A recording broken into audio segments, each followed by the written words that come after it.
Hi everyone, I'm Rekha Muttaraj and you are watching KHOU 11 Plus, and today we are catching up with Houston-based culinary historian and award-winning journalist Toni Tipton-Martin and James Beard Award winner and owner of the award-winning cocktail bar Julep, Alba Huerta. Thank you so much for joining us this morning. We are so excited to have you here. You've brought treats. We're excited about that too. So we know that a book talk and a cocktail class has brought the two of you together. Tell me about how you guys know each other.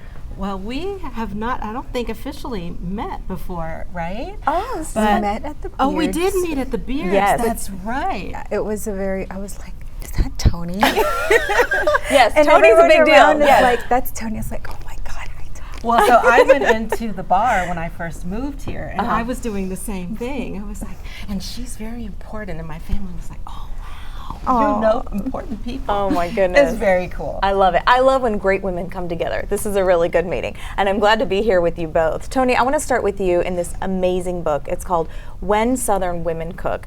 A lot more in here than just recipes. Tell me about how this book came about. This is such an amazing project, if I say so myself. It's a tribute to Southern women and women everywhere, right? That these are the stories of people who have been erased from American food history. And my executive editor and I had this idea that we would put together a book that brought together the reputation of America's Test Kitchen and Cook's Country and its rich archive of really important historical and rigorously tested recipes.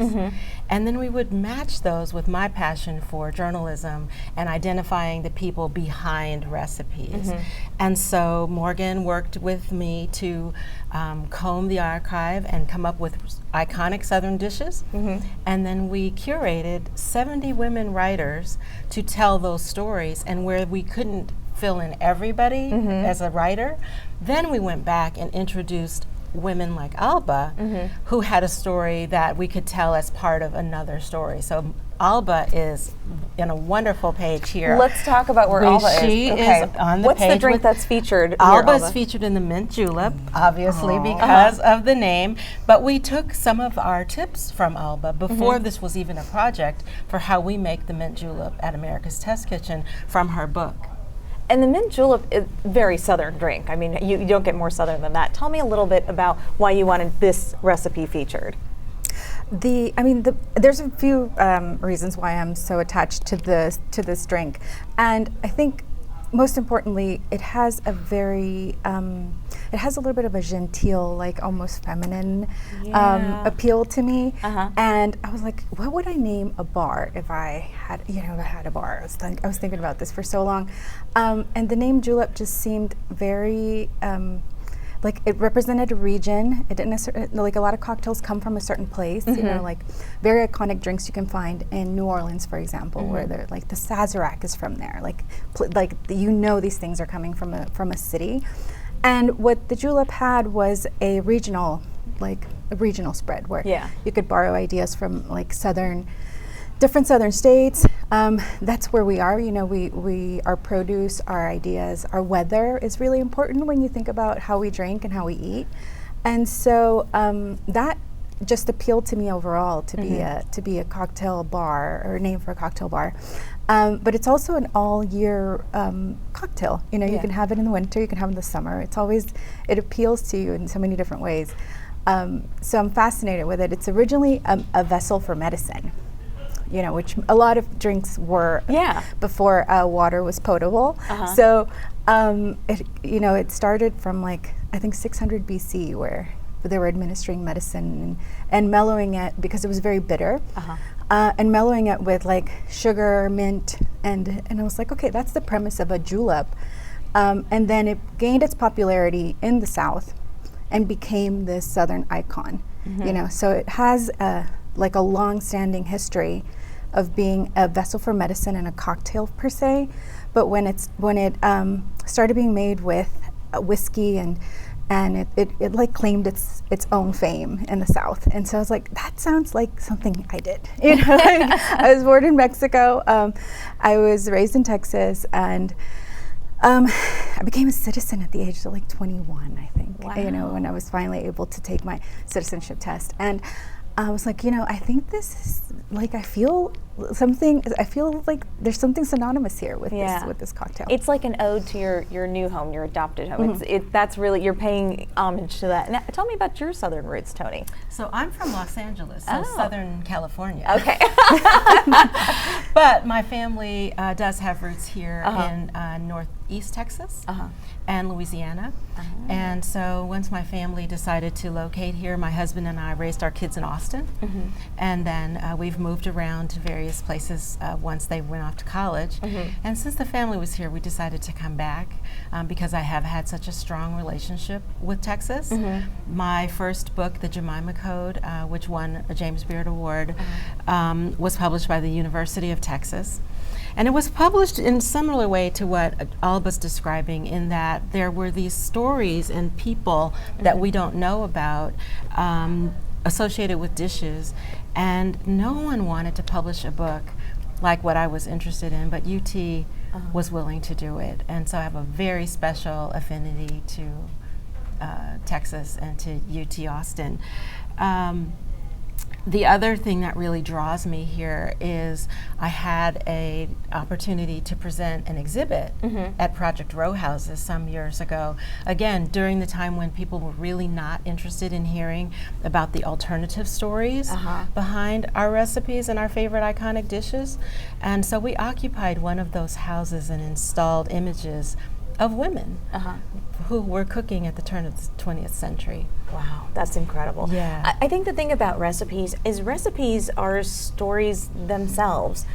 They're not written the way we would read a book per se. We're following directions, but when you really look at a recipe and you see the ingredients that are in there, there is a rich history to why certain ingredients are used for certain dishes, and that is no more important than it is in the South, where certain ingredients were used because for certain reasons, and access to certain things, and people cooked with what they had, and what was the vegetation around them. So I really love that this book is recipes, but the story and what you add to it kind of makes it really unfold like an actual story, a traditional story that we would read. Tell me about the importance of telling and including Southern recipes specifically, because there's such a rich history there.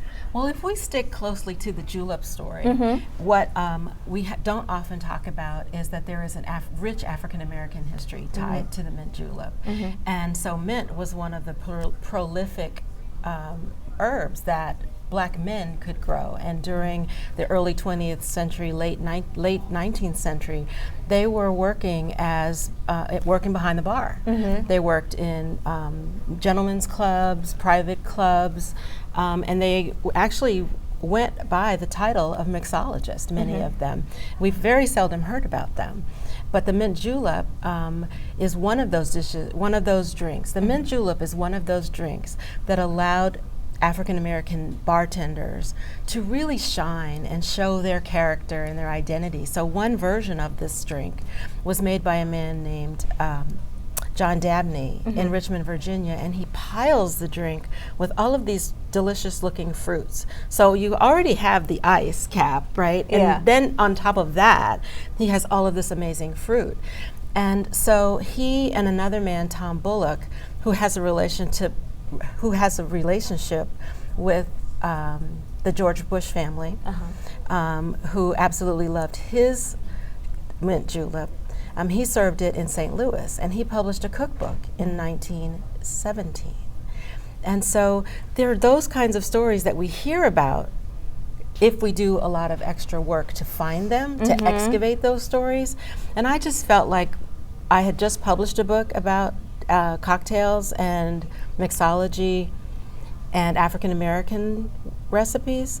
I really wanted to talk about women. Yeah. And the South is such a rich place to do that because women were doing the cooking, whether they were the enslaved, whether they were the domestic servants, whether they were the pioneers. Women were doing that cooking. And there's even a women history associated with beer making, with with a lot of the cocktails that Wow. we drink, with the spirits. Wow. Well, speaking of drinks and women who make really good drinks, Alba, tell us about the cocktail that you made that you're featuring today. This is going to be my after work drink, so I'll allow you two to imbibe, but I will be having mine later. It looks delicious. What did you make for us? So this is a riff on espresso martini. I feel like there's a lot of, I mean, people love the espresso martini. It's undoubtedly like the king of cocktails at the moment.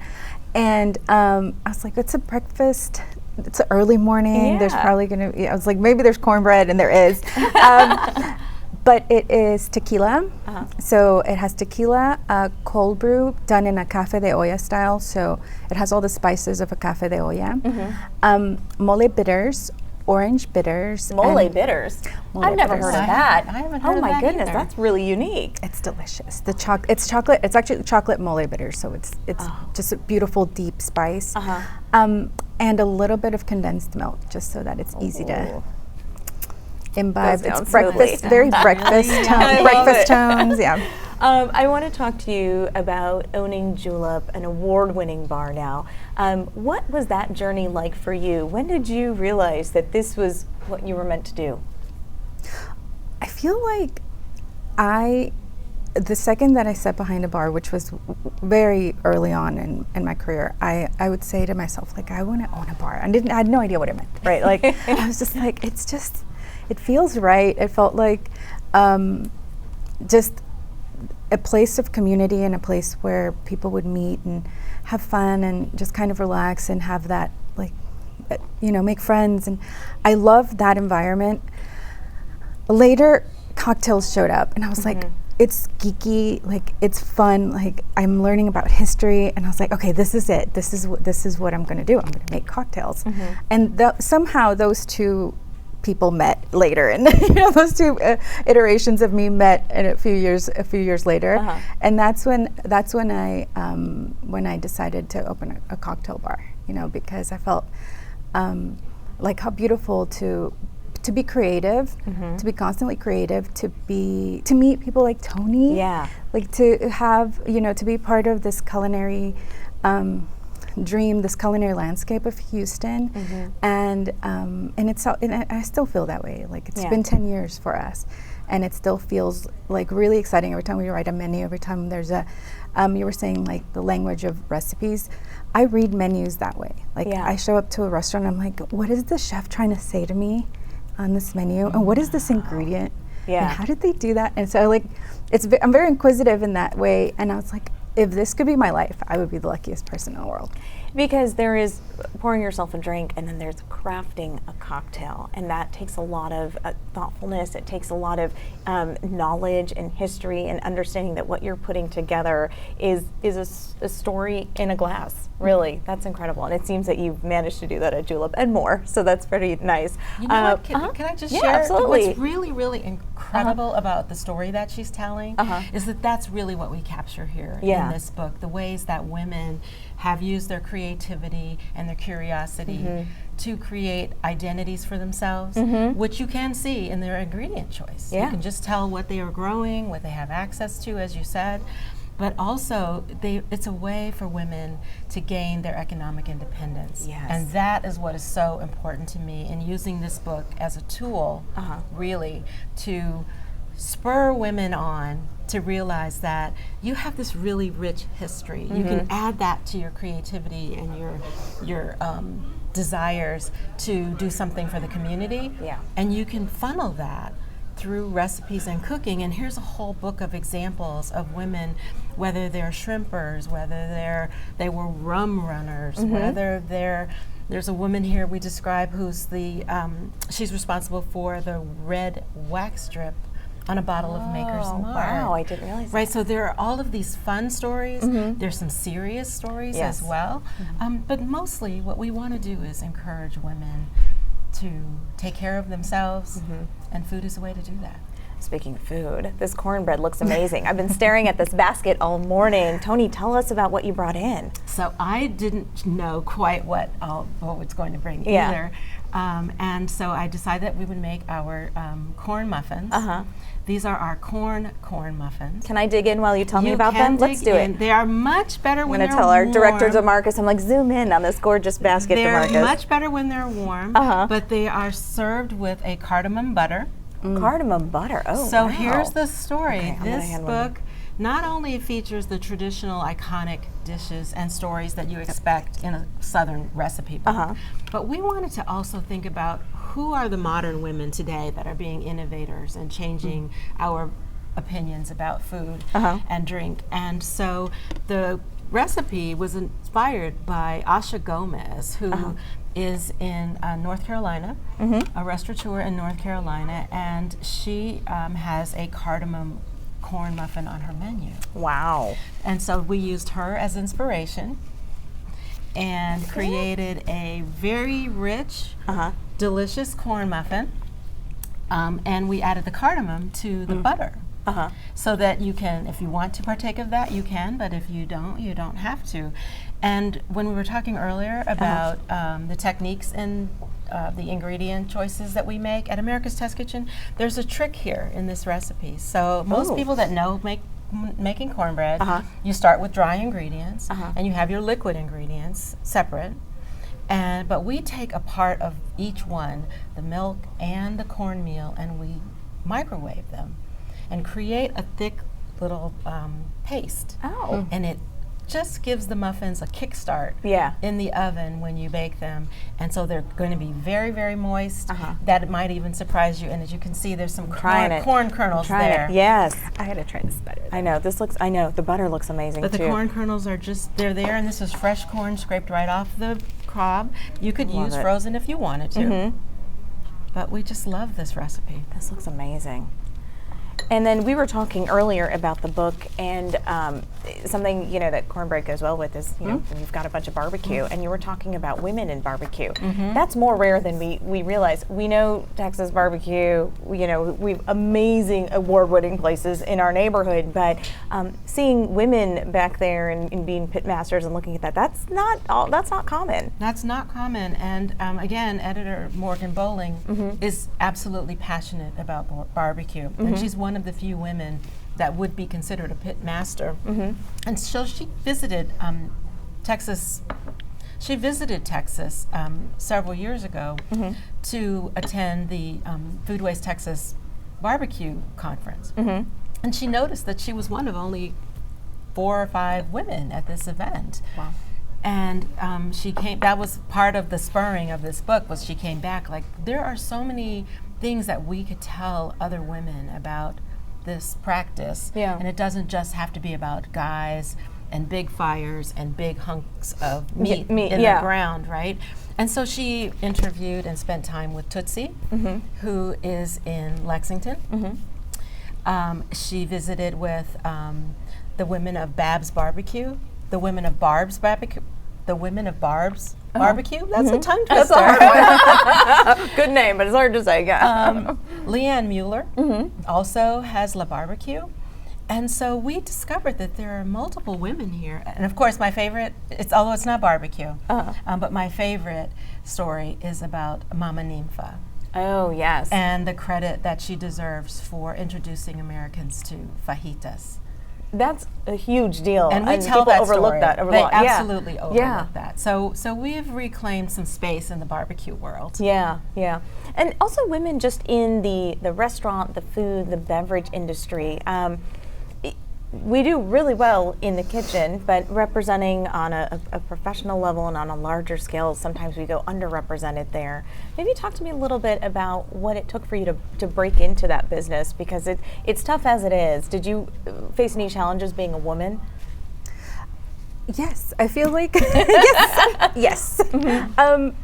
There's a lot of I think in general, if you're in the restaurant business, you have this ideology of like, we're going to persevere, we're going to put our heads down, we're going to work as much as we can, and we're going to overcome, and we're going to do this, right? I think that's a perfect example is the last 5 years and how we've overcome the pandemic.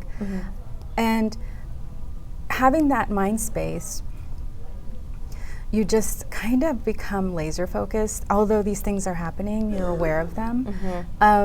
Breaking into, I guess, more of an entrepreneurial versus like being behind the bar and being a, like I call it innovation versus operations sometimes. Like in operations, where it's like the daily grind of being in the business and opening the doors and hosting. And innovation, it's about thinking what are the next steps. How do you how do you keep the doors open? How do you continue a longer path? Like what is a 5-year plan? What's a 10-year plan? And so those two things are not always. It's not always for the same person, right? It happened that was my path, and it was definitely a challenge to go from being in a setting where my hours are very late and I work weekends and very late shifts to running a business during the daytime, which I think most people don't give you credit for. They're just like, are you there during like when I'm going to be there? And it's like, I can be. That would be like a 15-hour day for you. Yeah, that's a lot. But nonetheless, I think that, and I can speak for Houston because Houston's my home. I feel like, we were so well received by the community. We always have that support from them. And that kind of made things made things worth it and made it more satisfying to continue to grow in this business and be in it. And I feel very blessed to be in the city. I feel like this is the perfect home for me. Yeah. Tony, you being in the food world and the publishing world, what are some of the hurdles you've had to jump over? Well, very similarly, in the last few years, we hear a lot about the media, and I'm sure this will resonate for you. Right? Those of us that would come up in news know there is a total difference between this big generic term media and what it means to be a journalist. And I was trained as a journalist with all of the tenets of integrity and sourcing that matter to me. And this work is ordinarily been done by scholars and academics. And so I just took it upon myself, because of my passion for women and for storytelling, to look for a source that would make my work stand out. It would still allow me to maintain my integrity as a journalist, but I didn't have to cross all the way into scholarship in order to do this work. And so what I wound up doing was collecting cookbooks. I knew that I couldn't function in a PhD world. That's a whole different type of writing and attribution. And but I knew cookbooks, as we've been talking about, are a source of so much other hidden information if you just take the time to look. So I started searching for Black cookbooks. And I had no idea that they were published all the way back to 1827. Wow.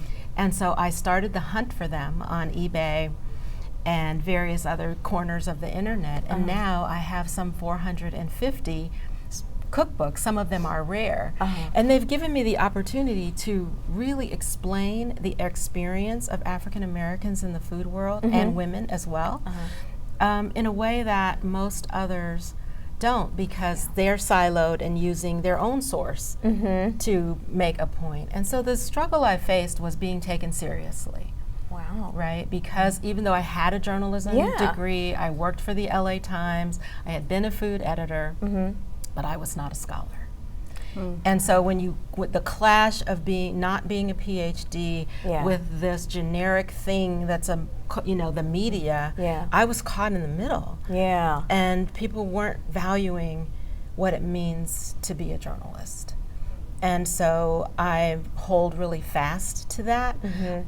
People will introduce me and say, or speak to me and say, "Oh, hi, chef." I'm not a chef. Chefs are highly trained. Mixologists are highly trained. Yes. PhDs are well educated. But I am educated as a journalist and an observer, and I'm curious. And so I just looked through those cookbooks until they started to tell their own story, and then I had success.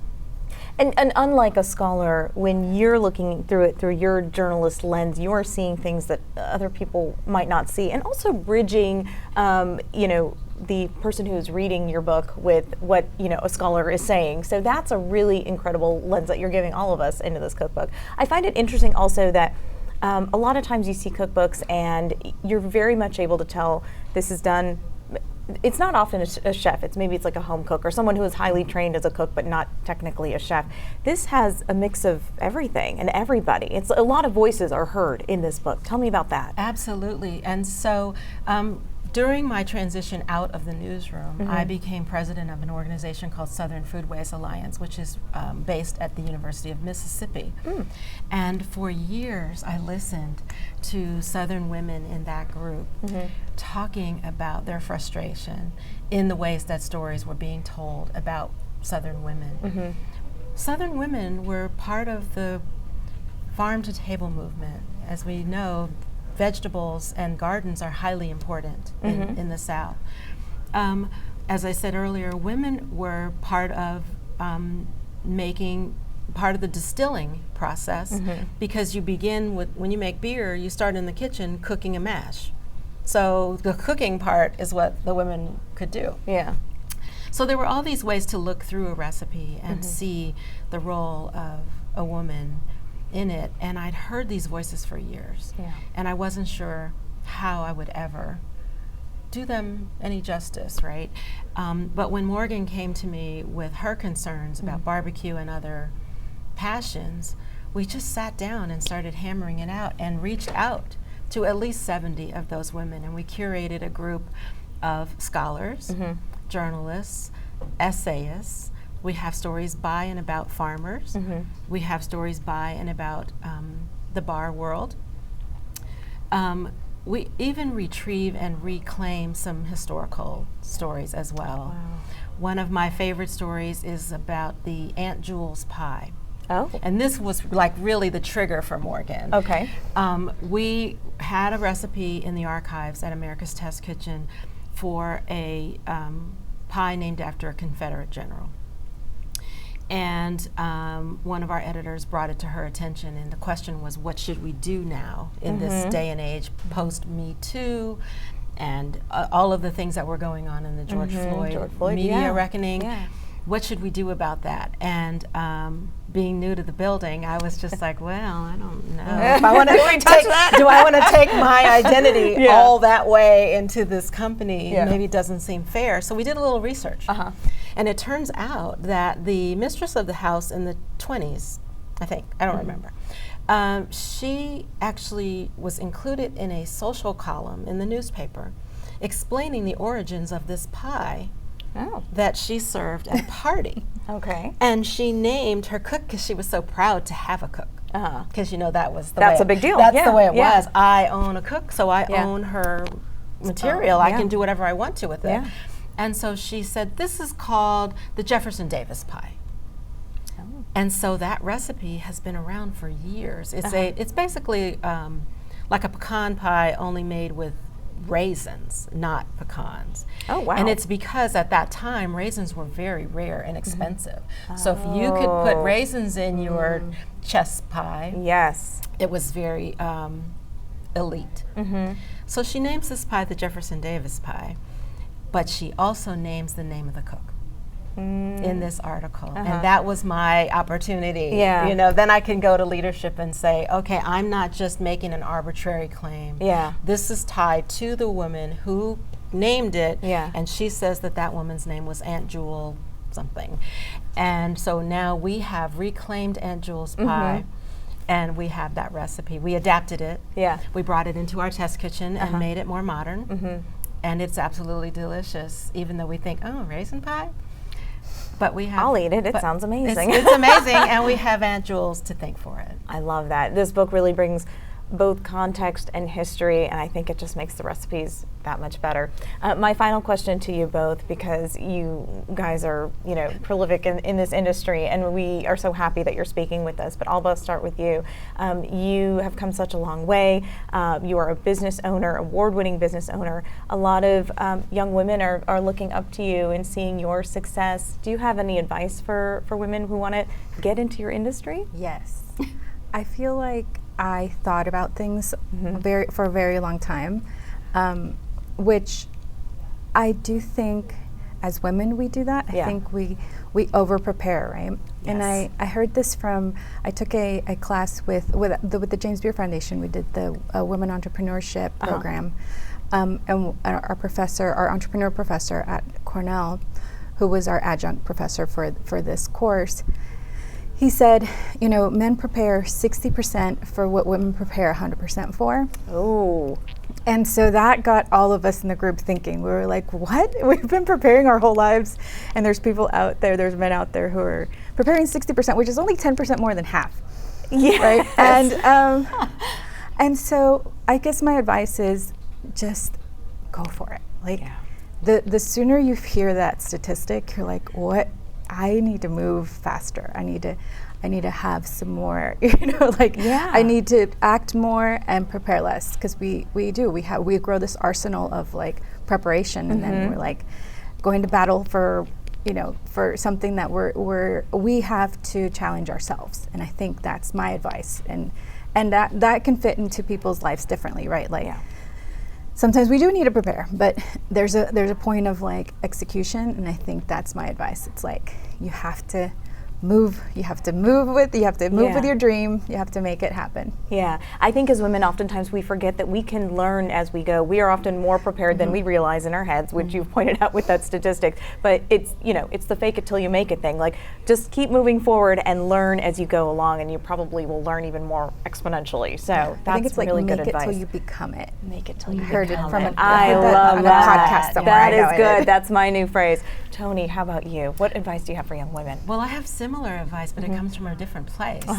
And I heard a book title that was called Do What You Love and the Money Will Come. Oh, that's good. And a lot of times we are thinking about the business side. Not that we shouldn't think about it, but doing what you love and where your passion rests will allow you to overcome all of those other barriers to entry that you're going to encounter. And you are going to encounter them, whether they're the late nights in the bar or in the library, whether you can't get access to the ingredient because the truck didn't come, and the innovative thing you have to do in the bar, or what am I going to do when this story that I thought was going to go a certain direction doesn't pan out, right? Yeah, we've been there. So we all have these barriers to entry, and there are obstacles put in front of us intentionally. Yeah.